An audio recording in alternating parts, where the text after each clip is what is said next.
पिछले एपिसोड में देखते हैं कि नाहिद और सईदा दोनों का शादी हो जाता है। वो लोग अपने अपने ससुराल चले जाती हैं। इधर सईदा का जो हस्बैंड रहता है वो कहता है कि मैं तुम्हारे बारे में बात करूंगा अपने अम्मी से, और वो बात भी करता है और उसकी अम्मी राजी भी हो जाती है। इस बात पे सईदा काफ़ी ज़्यादा खुश हो जाती है। तो चलिए शुरू करते हैं आज का एपिसोड, जिसमें हम देखते हैं कि फैजाद की दोनों भाभी आपस में बात कर रही होती है। कहती हैं कि आखिर क्या जादू कर दिया सईदा ने अपने ससुराल में कि उनके ससुराल वाले सब उसके बात मानने लगे हैं, और सईदा का पढ़ाई भी आगे पढ़ाने के लिए मान चुके हैं। कुछ ज़्यादा ही आगे बढ़ रही है लड़की। और उधर नाहिद पहुंच जाती है अपनी अम्मी के घर। माजिद भी पहुंचता है क्योंकि माजिद का कहीं और नौकरी लग जाता है, और वहाँ जाने के लिए नाहिद को भी अपने साथ ले जाना चाहता है। तो वो आखिरी बार मिलने के लिए आता है। तो उसके अम्मी अब्बू काफ़ी ज़्यादा खुश हो जाते हैं कि चलो माजिद का काफ़ी ज़्यादा तरक्की हो रहा है। फिर निकल जाता है। वो लोग फिर दावत भी रखते हैं, दावत भी खाता है। उधर नाहिद की बहन जो कहती है कि नाहिद से कि मुझे लगता है फैजाद भाई आपसे कहीं ना कहीं मोहब्बत करते हैं, क्योंकि कोई शख्स इतना ज़्यादा किसी के लिए नहीं करेगा जब तक वो कि किसी शख्स से इतना ज़्यादा मोहब्बत ना करता हो। जब तक कोई शख्स किसी शख्स से बेपनाह मोहब्बत ना करता हो, वो इतना ज़्यादा जुल्म और सितम सह ही नहीं सकता। सारे मोहल्ले में बेइज्जती, सारे गांव वाले उस पर थू थू कर रहे हैं। ये सब तभी कर सकता है जब कोई शख्स किसी से बेपनाह चाहता हो, बेपनाह मोहब्बत करता हो। इस बात को सुन करके नाहिद भी शॉक हो जाती है कि यार तू क्या कह रही है। उसकी बहन कहती है मैं बिल्कुल सही कह रही हूँ। फिर वो लोग नाहिद और माजिद निकलने लगते हैं अपने घर की तरफ। ऐसे बाहर निकलते देखते हैं माजिद आ रहा होता है। फिर लोग तुरंत सलाम दुआ भी होती है, बात भी करते हैं। माजिद बताता है फैजाद को कि मैं जा रहा हूँ बाहर नाहिद को लेकर के, मेरा कहीं और नौकरी लग गया है, अपने साथ नाहिद को भी लेकर जाऊंगा। और उधर फैजाद की यूनिवर्सिटी में मुशायरा चल रहा होता है, जहाँ पर नासाज हिस्सा लेता है और बहुत सारी लड़कियाँ सब हिस्सा लेती हैं। उसमें से नासाज जानबूझ करके हार जाता है, जबकि वो चाहता तो आराम से जीत सकता था कंपटीशन। इस बात पर नासाज कहता है कि जीता असल में मैं ही हूँ, उसे तो बस ट्रॉफी मिली है। इस बात पर फैजाद कहता है कि तुम कहाँ से लाते हो ये सब अल्फाज। नासाज कहता है मुस्कुराते हुए, फिक्र मत करो, अब तुम मेरे शागिर्दी में आ चुके हो, तुम धीरे धीरे सब कुछ सीख जाओगे। इन औरतों को समझना बड़ा ही कठिन है, कभी कभी इनकी मुस्कुराहट के लिए, इनकी हंसी के लिए सब कुछ कुर्बान। और फिर दूसरी तरफ देखते हैं कि फैजाद पहुंच जाता है नासाज के घर ढूंढते ढूंढते, क्योंकि नासाज काफ़ी दिनों से कॉलेज नहीं आया होता है, क्योंकि नासाज का तबीयत ख़राब होता है। जैसे ही नासाज के घर घुसता है, वहाँ पर उसे एक लड़की बॉल से मार देती है उसकी आंखों के पास। तो तुरंत उसकी माँ आती है, पूछने लगती है कि बेटा तुम्हें चोट तो नहीं लगी। ये लड़की तो है ही बदतमीज़, एकदम लड़कों के साथ खेलना उठना बैठना एकदम इसको कुछ समझ आता ही नहीं, इसका दिमाग काम करता ही नहीं है। फैजाद कहता है कि नहीं नहीं मुझे ज़्यादा चोट नहीं लगी है। फिर जैसे ही वो लड़की फैजाद से नाम पूछती है कि क्या बताओ तुम्हारा नाम क्या है, तो फैजाद बताता है कि मेरा नाम फरीजाद है।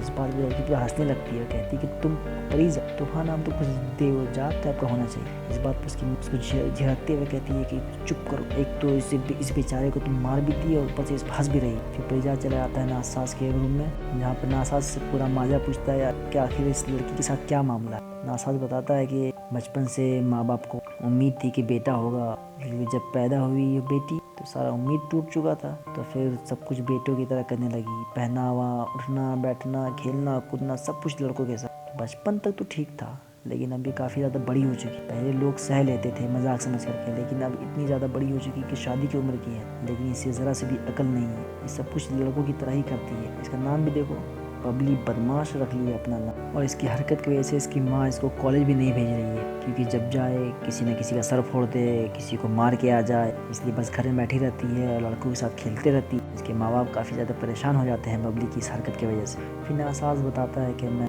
बस यहीं पे रहता हूँ रेंट पे, मेरा घर तो कहीं और ही है। फिर फैजाद पूछता है कि तुम क्यों नहीं आ रहे थे इतने दिनों से, मैं बड़ा परेशान था इसलिए मैं ढूंढते ढूंढते तुम्हारे घर पहुँच गया। नासाज बताता है कि बस थोड़ा बीमार हो गया था, फिर जैसे ही ठीक हो जाऊँगा मैं कॉलेज आ जाऊँगा। जब मैं बीमार होता हूँ खुद तो कमरे में कुछ दिनों तक बंद कर लेता हूँ, फिर जब ठीक होता हूँ तो फिर वही ज़िंदगी वापस। और आगे देखते हैं कि फैजाद के भाभी पहुँच जाती है सईदा के घर। वहाँ पर जा कर के देखती है कि चारों तरफ हरियाली हरियाली है, हर तरफ साग सब्जी लगाए हुए हैं और लोग ताज़ा ताज़ा सब्जी खा रही है। ये देख करके बातें करने लगती हैं कि हम लोग दुकान से भी नहीं ला पाते हैं, ये लोग घर में उगा कर खा रहे हैं। और अंदर से ये लोग काफ़ी ज़्यादा जलने लगती है। फिर जा करके मिलती है सईदा के साथ से, और फिर जाते ही चुगली करना शुरू कर देती है कि सुना है आप तैयार हो गई है कि सईदा आगे पढ़ सकती है। फिर वो कहने लगती है कि औरत को घर का ही काम जेब देता है, उसे पढ़ाई लिखाई से क्या वास्ता, वो बस अपने घर का काम करेगी। आप ही क्या सोचिए, अगर वो पढ़ाई लिखाई करेगी तो फिर घर वालों का काम कब करेगी।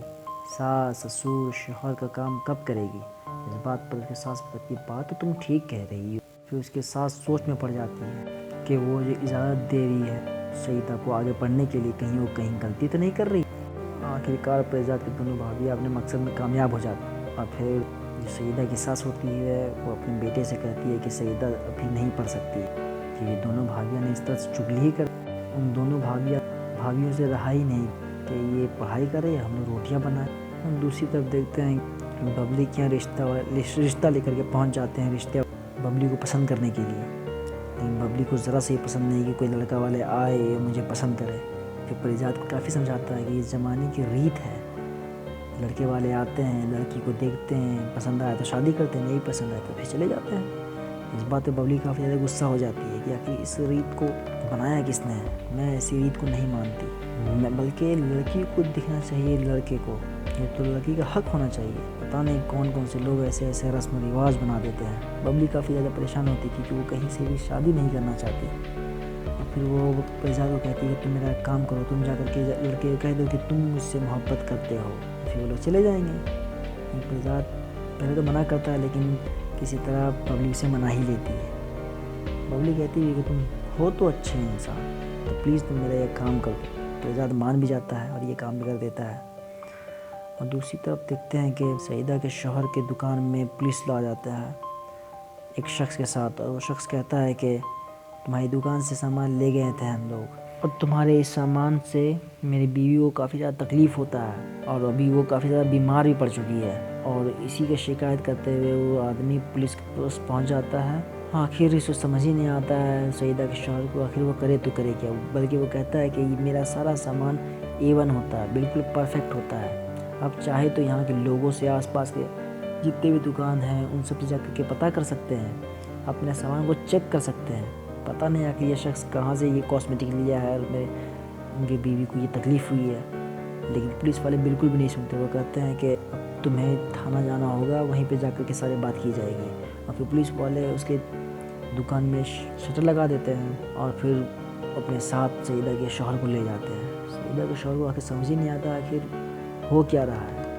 धीरे धीरे इतने सारे मसले मसाइल क्यों आने लगे। और यहीं पे ख़त्म होता है आज का एपिसोड। तो चलिए अगले एपिसोड में देखेंगे कि क्या सईदा का शौहर अपना दुकान वापस ले पाएगा, आखिर ये सब के पीछे कौन है, कौन ये सब कर रहा है। और फिर क्या सईदा वापस से पढ़ाई कर पाएगी, क्योंकि उसका शौहर बोल चुका होता है कि मैं फिर से दोबारा टाइम मिलते ही मम्मी से बात कर लूँगा, तुम बिल्कुल फिक्र मत।